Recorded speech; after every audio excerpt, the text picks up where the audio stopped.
The call came in as routine. An off-leash dog reported near a park in the early morning hours. The officer was alone, as most are, responding from a municipal truck with a standard catch pole and crate in the back. When she arrived, the dog was pacing near a garbage bin, clearly anxious, possibly injured. As she approached, calmly, slowly, announcing her presence as trained, the dog growled, lunged, and latched onto her forearm. The bite broke through her jacket and gloves. She fell, shouted, and used her body weight to pin the dog until backup arrived. But the damage was done. Puncture wounds, nerve trauma, and later a course of rabies prophylaxis, just in case. It would have been easy to say this was a one-off, but it wasn't a fluke, but unfortunately commonplace. Welcome to the world of animal control, where every call is different, but many are dangerous in ways most people never see. In this episode in our safety observation series, we're spotlighting the frontline safety challenges faced by animal control officers, shelter workers, and wildlife responders around the world. From bite injuries to zoonotic diseases, from compassion fatigue to unpredictable environments, we're diving deep into the risks, the realities, and the observations that save lives. Let's step into the stories, one call out at a time, from the quiet suburbs of Saskatchewan to the streets of Sao Paulo and the wild outskirts of New South Wales, where the next risk is often unpredictable and always personal. In Calgary, a municipal animal control officer was dispatched after repeated calls about a hoarding situation in a small home. Upon entry, the officer was met with the stench of ammonia, more than 40 cats in a confined space. No PPE had been provided aside from gloves. She developed respiratory issues within weeks, later diagnosed as long-term sensitivity to airborne dander and cleaning chemicals. In Miami, Florida, a wildlife officer responded to reports of a raccoon acting erratically near a school. After capture, the animal tested positive for rabies. The officer hadn't been scratched or bitten, but had removed one glove to adjust the trap, and the fur had blood residue. Out of precaution, he began the rabies vaccine sequence. The health department advised time off, but the department was short-staffed. He worked the next shift anyway. Across the globe in India, municipal workers reported an increase in leptospirosis cases, spread through animal urine. Many were catching it while handling stray dog and rodent removal duties during monsoon season. Boots were worn, but many were cracked or waterlogged.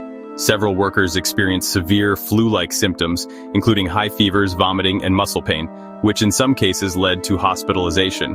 One worker required 2 weeks off for intravenous antibiotic treatment, and several more were placed on preventative courses after potential exposure.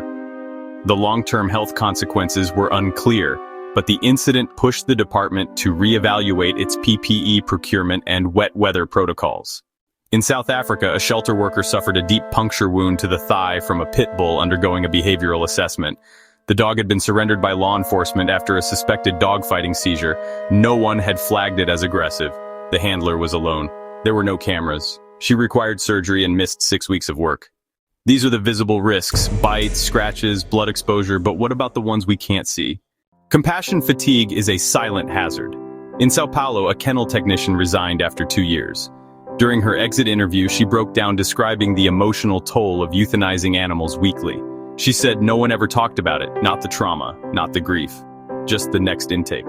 Over time, the emotional burden became physical. She had trouble sleeping, cried without warning, and began experiencing chest tightness before every shift. She had loved working with animals, but the lack of emotional support and constant exposure to death left her hollowed out. Even after leaving, she admitted she couldn't walk past a shelter without her heart pounding. The job changed how she saw herself and how she saw the world.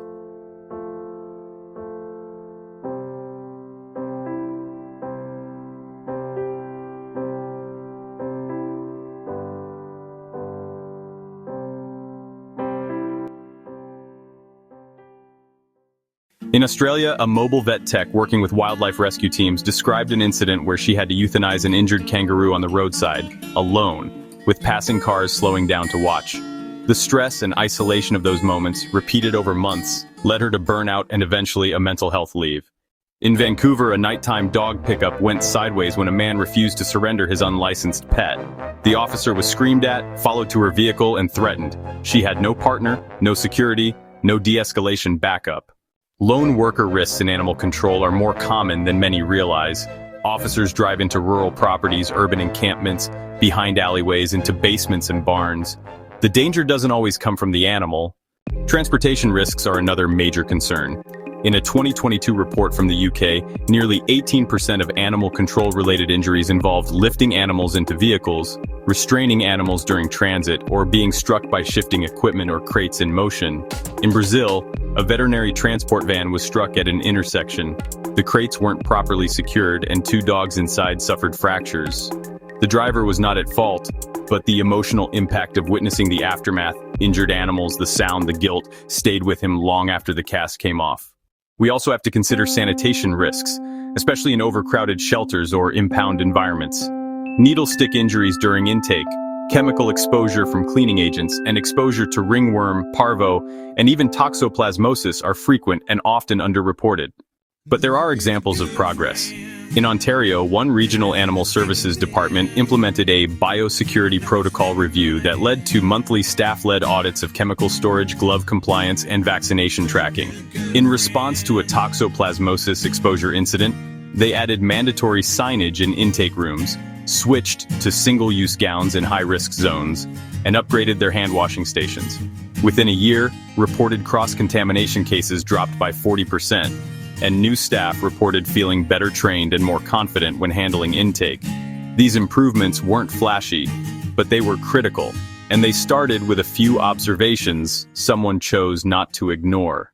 So what are the safety observations that matter most here? It's noticing when gloves are too worn to offer protection, when one worker is being sent to do a 2-person job, when the back of the truck isn't ventilated properly, when trauma is becoming routine and no one's talking about it. It's noticing when the team's emergency radios are dead, when there's no way to restrain a fearful animal safely, when a coworker hasn't taken a day off in months and brushes off concern with "I'm fine."